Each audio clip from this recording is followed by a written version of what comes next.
నాటోలో ఇప్పటికీ కొన్ని దేశాలు అమెరికాకి సహకరించడానికి, కొన్ని దేశాలు సహకరించకుండా ఉండడానికి నిర్ణయించుకుంటున్నాయి.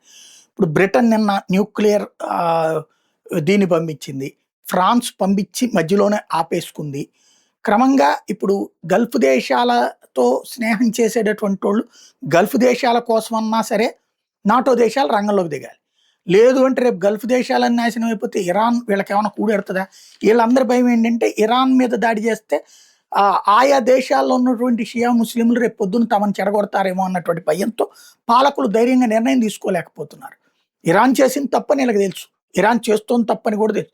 హార్ముజ్ జలసంధిని దిగ్బంధించే అధికారం ఇరాన్‌కి ఎవడిచ్చాడు?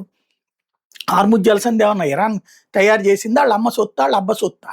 మరి వాళ్ళొచ్చి హార్ముజ్ జలసంధిని దిగ్బంధిస్తే ప్రపంచ ఆర్థిక సంక్షోభం సృష్టిస్తానంటే ఆడికి కోపం వస్తే అమెరికాకి, ఇజ్రాయెల్‌కి, ఇరాన్‌కి మధ్య వారిలో ప్రపంచ దేశాలను లాక్కొస్తుంటే వీళ్ళు మాకేం సంబంధం అనుకుంటే రేపు పొద్దున వీళ్ళకి ప్రాబ్లమ్ వచ్చినప్పుడు అవతలోడికి సంబంధం లేదు. దీంతో కొన్ని దేశాలేమో సహకరించడానికి ముందుకొస్తున్నాయి. కొన్ని దేశాలేమో వెనక్కిపోతున్నాయి. ఏం జరుగుతుందో రాబోయే 10 రోజుల్లో తేలిపోతుంది.